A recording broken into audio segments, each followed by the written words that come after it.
si qabu dukkanni keenya faa Untuu isanni buu Obsi yaalubu koo Waaqayyoon eeggadhu Gooftaa masii wayyaa Isatti dhiyaadhu Tureyyuu nafuu Yaadinni si qabu dukkanni keenya faa Untuu isanni buu Mee hin faffacaasin deebisi yaada kee Deebisi yaada kee Lafa raasaa dhufaa hin turuum abdiin kee Hin turuum abdiin kee Odde yoo ka'eyyuu gooftaan hin durfamu Gooftaan hin durfamu Hundaa qora malee gooftaan hin qoramu Innoo hin moomu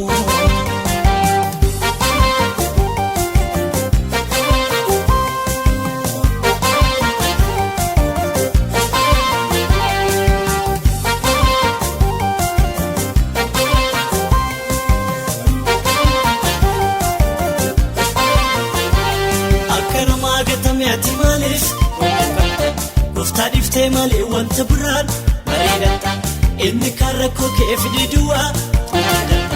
Gooftaan akkas miti gadi jedhee barsi qaba Akka namaa gatame ati maaliif Gooftaa dhiftee malee wanta biraan bareedata Inni kan rakkoo kee fide duwwaa Gooftaan akkas miti gadi jedhee barsi qaba Obsi yaalubu koo Waaqayyoon eeggadhu Gooftaa masii wayyaa Isatti dhiyaadhu Tureyyuu nafuu Yaadinni si qabu dukkanni keenya faa Untuu isanni buu Obsi yaalubu koo Waaqayyoon eeggadhu Gooftaa masii wayyaa Isatti dhiyaadhu Tureyyuu nafuu Yaadinni si qabu dukkanni keenya faa Untuu isanni buu Mee hin faffacaasin deebisi yaada kee Deebisi yaada kee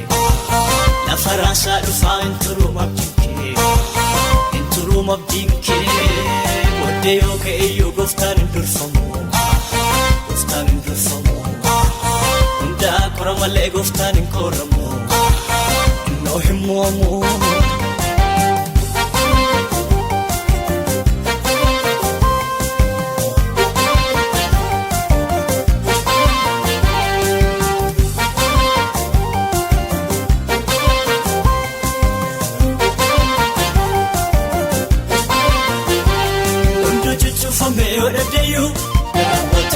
Hunda caalaa iftii aduunumaa Kasibatu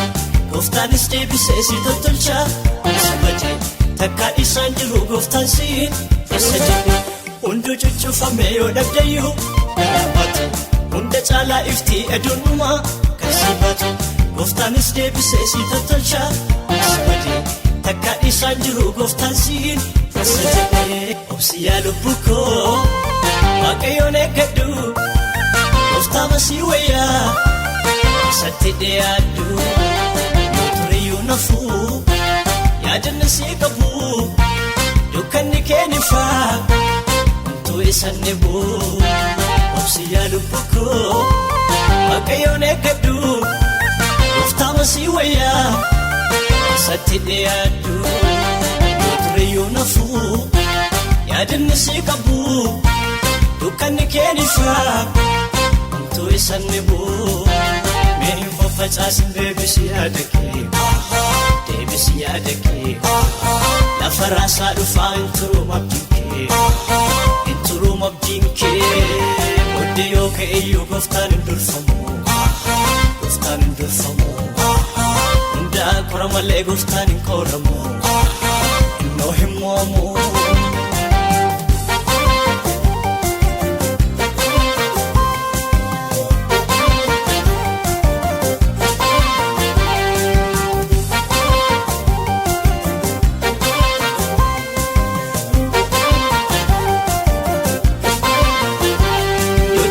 Suma si fayyisa Si barsiisuuf si ifata malee Hamaa miti Qooda kennin godhuu kan yeelloo fi Kasabina Sichiyyuu si taasisa waaqayyoo Farmasina Yoo cabses isuma si fayyisa Si barsiisuuf si ifata malee Hamaa miti qooda kenni